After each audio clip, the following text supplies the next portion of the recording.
Georgia wins 31-24 in a game that was extremely tight. Never could Matt get where they wanted to go, which was a more decisive victory. There's a lot to discuss here. I haven't read what you wrote, but I saw the headline. Why don't you go ahead and start and we'll just take it from there. It was crazy because this is the exact opposite of every Georgia team we've seen so far this year. They've been able to run the ball on just about everyone so far this year and have had struggles at quarterback. Today was completely different. JT Daniels, well, they've got a quarterback, and it's him, and he put the team on his back. 400 yards, 4 touchdowns. We say all the time, you don't want to throw too much in this style of offense, but I think that goes out the window when Todd Monken's coming in here and he wants to throw the ball with a guy like JT Daniels. But I thought he played excellent. His numbers could have been even better. Jermaine Burton was outstanding. George Pickens, this is the Pickens we saw last year. But it's frustrating or disappointing to see that them not be able to run the football effectively. But Kirby said it in his press conference. They did everything they could to stop the run and make JT Daniels beat them. And JT Daniels did beat him with his arm, something we don't see very much in Athens. They'll run the ball better against other teams who aren't completely stacking the box. Where are we right now? Well, I thought they would maybe play a little more Kenny McIntosh. Maybe we'd see Kendall Milton to mix it up a little bit because it just didn't seem like Zamir was going anywhere. I thought he was running hard. He just didn't have anywhere to run. I thought Trey Hill got beat up a little bit. Justin Schaefer had a bad game. Yeah, Jason a little bit. Just trying to be nice. Well. Didn't play well. A lot of those guys did. I thought Jamari Sawyer played well. When I tried to focus on him, he did his job on the left side. It didn't seem like anyone else did. State came into this thing number 24 in the country against the run. I looked it up during the game. I didn't realize they were so good against the run. During the game, I completely understand people's frustrations, and in many ways, I was participating in that. You're sitting there, you're playing zone. You're like, damn, man. I mean, like, why are you giving them these yards? Easy.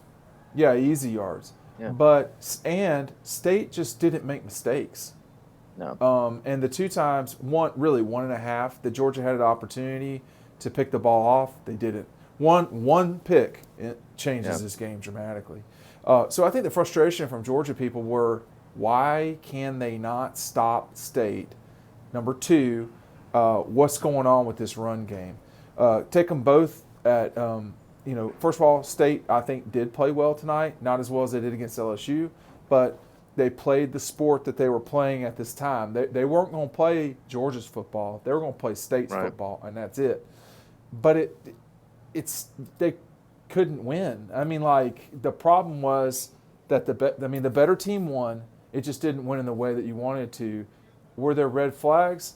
I think to some degree people are sort of over-focusing on JT. They're over-focusing on the run game. They're over-focusing on the defense. What you did there was you got really pretty solid to really good play from the quarterback. The run offense just wasn't there at all. But you have to sort of meld things together. This is one game with JT. Is he always going to be like this? I mean, to me, if he's always like this, not even just the 400 yards, let's just say it's 250 yards, Matt, with 2 touchdowns and no picks, they're going to be tough to deal with. If he's 2 picks, 250 yards, and they can't run the ball, they're not going to win. So tonight, this was like Kirby's wet dream. It was one of these situations on offense. It was one of these things where they actually could do they could they could throw the ball instead of running it. They were forced to do something and they could do it. He actually did get what he wanted for once, which was them being able to do something that they had to do, which was throw the ball bizarrely. And I'll talk about the defense in a second, but do you see where I'm coming from? I think during the game, it was a rough watch because no one respects Mississippi. Oh, for sure. No one respects Mississippi State. No one likes it. Everybody wanted this to be a bloodbath. What was the final? 31-24? I think so, yeah. 24? That's not that bad, honestly. Yeah. And I'll say this quickly about the defense, too. They made plays at the end of the game when they had to. Jermaine Johnson, big third down, came up with a sack. To end the game on 4th down, Azeez Ojulari came with a sack. Adam Anderson had a batted ball down when they needed to. Tyreek Stevenson made a big tackle. So they made the plays at the end when they had to step up and make them. kind of lost where I was going there for a second. Back to the quarterback. They haven't had a guy who can win them ball games, throwing the ball, winning it with their arms since like Aaron Murray. Yeah. Jake Fromm wasn't a guy who could do that. But they said, JT, we need you. How many attempts did he have tonight? Well, it wasn't 40. It was more than 30, and it wasn't a struggle. I mean, people 37, 38. Was it that much? Like, okay, of course, this is what happens in the pandemic is they don't pass sheets of paper out anymore, even though it's an airborne virus. No one's, everyone's set in their ways, and they're not going to do it. So I don't have the paper that I always have. I'm not a criticism. I'm just explaining what it is. So I don't have it right in front of me, and I have to look it up. My computer's up here. So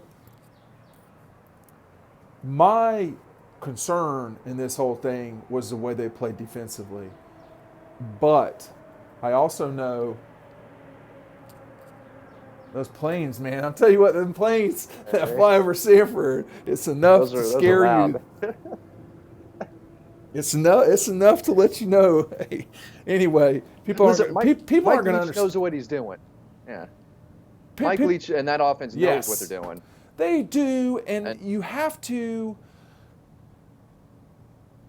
That was their game plan, right? To nickel and dime them. They didn't. The field and take the clock off. They didn't run at all, just like Georgia didn't.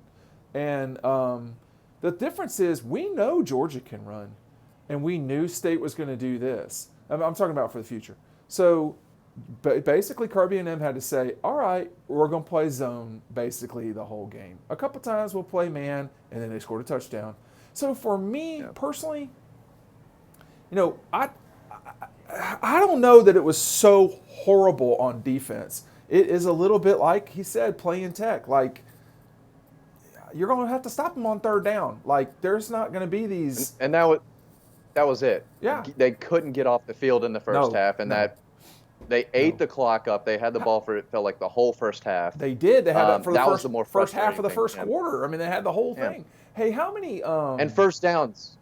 Getting 7 and 8 yards on those first downs was not ideal. So here's my question, Matt. So in sports, let's make this a tennis thing, okay? Sometimes the person has a pretty good backhand, but you're not letting them hit their forehand ever, because if you hit they're hitting that forehand, you're done. So Kirby's saying, all right, I'll let you hit backhands all night because you can't beat us with backhands. Except that they were beating them with backhands for a while. It's just like in basketball. All right, we're going zone because you can't shoot. And they are putting the ball in the basket from distance. Eventually, they didn't. I think people wanted to see a bloodbath. They want this team to be what it is not quite right now, which is really good. These guys are not really good. They are good, and that's it. This is a Peach Bowl level team. This is not a playoff level team. Is this season different with JT Daniels playing like that the whole year? Yeah, probably. But that's come and gone, and Does Georgia lose this game with Stetson Bennett and Dwan Mathis starting? They could have. Yeah. I think so too, and I kind of wrote about that. They needed JT Daniels tonight more than ever in this game, and they got it from him. The issue with Stetson was that he was getting banged up.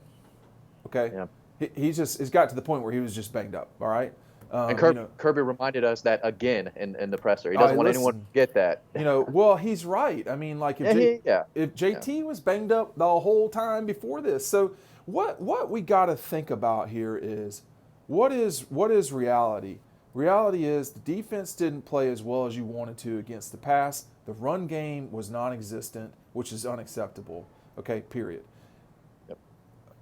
But in the grand scheme of things, if JT Daniels returns next year, now you're starting to look at a situation where you're probably not starting Brock Vandagriff. You're probably not looking for a transfer guy. But if he comes back, which he doesn't have to, then you're looking at a guy that all of a sudden, as the defense is going to get right, all right? Yeah. And they're not going to play Mississippi State, Florida, Kentucky, or Florida and Alabama every single week. They'll have to play better than they did. They didn't play horrible against Alabama, it wasn't this like dentist visit like we just saw right here. Yeah. But finally, it looks like you have not just production, but really good production at quarterback. It's just going to come against 4 teams that are not name brand. Yeah. You're right, and they do have to get better in all phases, but it's good that they have a quarterback who can push the field and get you a first down on 3rd and 15, No 3rd and question 20, about that and part. step in that pocket and sling it. The receivers have to love this too. We saw their best. We saw the best from Jermaine Burton and what he can finally do. We've known that for years what he can do, Dean, and we got to see it today. Kieras, George, Kieras, they all look scary at times tonight. I thought the personal foul on Malik Herring should not have happened. That was a small little bump. I mean, you don't make that call in that type of game right there. And then the intentional ground was a badly missed call. Okay, so that was obvious, and that's why I asked Kirby that. Obvious. But like the Malik thing, it's like it's so far away from where I am and we are in the press box. Normally I'm on the field, I would be able to see that. But I couldn't see that. The grounding was as bad a missed call as I've seen in a while in the SEC, which is saying something. That's the definition of intentional grounding, I thought. He was not outside the pocket. Well, it didn't even go across the line of scrimmage, which I thought at least it was intentional grounding. And then you're looking at, 3rd and 30? Yeah. Is that right? Something. It would have been – I thought that would have been the game right there. Did you think Georgia was going to lose? Did you think Georgia was going to lose this game? I thought it could go into overtime. I never thought that. I'm not sure I did in the second game. I'm not sure I did in the second half. In the second half, so State scored a touchdown in the second half, right? That's it. Is that right? Yeah. Okay. Well, I think so. Yeah. I mean, like the thing about it is, man, like if people do have, I'm not apologizing for them. They got to play better. If you want to win the national championship, which they're not going to this year, you got to play better. Okay, yeah, but like. They've been too aggressive on defense so many times this year, and this game they weren't. They were very ultra-conservative. They played soft. They said, you're not beating us deep. And I think that was the way you have to play these guys. Yeah. I mean, LSU had how many did they score in LSU? Like 100? A half 100 at least. Yeah. So they shouldn't apologize. Okay, I guess to me, Kirby and them shouldn't apologize for having strategy, being patient with it, and sticking with it defensively when you win, just because you don't shove their face in the dirt like everybody else has. It doesn't mean that what you wanted to do was not working. I mean, they did the right thing. That they scored some points on Georgia, okay, you got to win. They needed to win tonight. They needed to play. They needed to win. I thought this was one of the best moods Kirby's been in after a win, too. He knows he's got a quarterback. Yeah, he does, and I think he's happy he got out of there with a win. Obviously, a lot to improve on, but I think if you're a Georgia fan, you have to. There's quite a few positives that you take away from this game. But not all positives, right? Right. No, there's plenty of negative. And again, they only won by 7. It was a fourth quarter game. I don't think anyone saw that coming. No. But you have a quarterback. The run game will be there. His numbers are going to go down because he won't be 400 every night. They've got a quarterback now. Now we have to account for him, and the run will get back going. And I know we've got our Thanksgiving, stuff, and like people are watching this. If you're not a member of our website, okay, that's no big deal. Sign up for the newsletter. That's really informative all the time. But, you're moving forward here, and what people wanted so desperately is what they got tonight. I do think too, though, in our final moments here together, is that the explanation for what was going on with JT is what people like you and I heard behind the scenes. He's not quite ready. He really wasn't good during the scrimmages at the beginning of the season. We're worried about his mobility. Kirby said all that tonight. The truth always comes out. And JT even said, I've gotten better since I was cleared after the Arkansas game. He said, I've improved. I've gotten better each week, and I've worked for this. And they had to give him an opportunity, and he took it and ran with it. He only put the ball in harm's way once, and that should have been picked. But other than that. And that was in the very beginning, of the game. I was like, second pass. I was like, we're going to do this the whole night, aren't we? But The folks that I know in the program prepared me for, yeah, he can throw it. He really can throw it. He's a really good thrower. He's not extremely mobile. That looked true tonight, except that one play, which was a brilliant play by him. That was a drop touchdown pass. And that he can be flighty with the ball in terms of interceptions. That's not what he looked like at SC. This is not what he looked like at SC. He looked better. This is way better than he looked at SC. As soon as he got comfortable and said, "Oh, I can throw to these dudes down the field," and were they wide open? Not necessarily. I don't know that they were wide open the way we've seen in the past. Kyrus Jackson's touchdown that he dropped was wide open. Well, the touchdown that he scored on was like you'd get to third down, you're like, man, this guy's got to do this again, and he did, and so you're getting there, you're getting there. I don't know. It wasn't great. If he's your guy next year, what I mean to say is, as a team, that wasn't great tonight. No. There was a lot of not great football today. If you actually watched the games, like you and I watched Ohio State, and it got worse from when you and I were watching it. You watched the Florida looked bad for. I was just gonna say Florida. You watched the Gators, but you don't like. Florida never plays one in Nashville. Why do they give a shit? Because they won and they moved on, and they, I don't know, they've got LSU next. I mean, they're not going to lose. But, like, for them, it doesn't really matter they didn't play well. Ohio State, I mean, like, Justin's got to play better. But, like, it doesn't really matter. I can't tell you how many times I watch other teams play. They don't play well, but they win and you move on. The only team that's not like that is Alabama.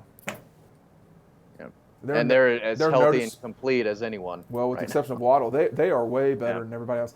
Yeah, I forgot about Jordan and Richard not being in there. I'm not sure that makes a giant difference. Do you on defense?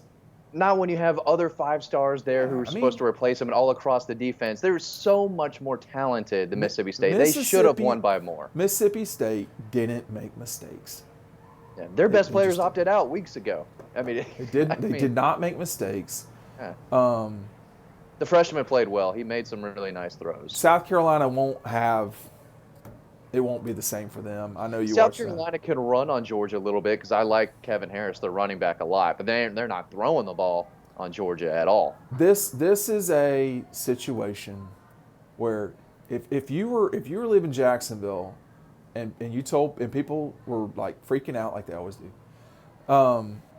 If you were to say, well, you're going to find out that you do have a quarterback in the next 4 weeks, you think anybody would care? Like, I mean, this is the best case scenario for this program as it stands right now. Now you got to worry if he leaves to go to the NFL. Yeah, I probably wouldn't look at him super hard if I'm an NFL GM, at least in the first few rounds, because there's just still not a ton on him. And I think he's, and again, NFL GMs want a guy who can move. They want some mobility more than ever now in the league, and that's not something you Kyle actually bring. Trask is not a mover. Mac Jones is not a mover, and they're going to get taken in the top 50 picks. So, I mean, it's there. Yeah. It is there. But if he comes back, that is, like we've been talking about, the ideal situation. If he comes back, they are clearly the leader in the East. I mean, I don't. Am I wrong? Even without Zamir. They should be fine.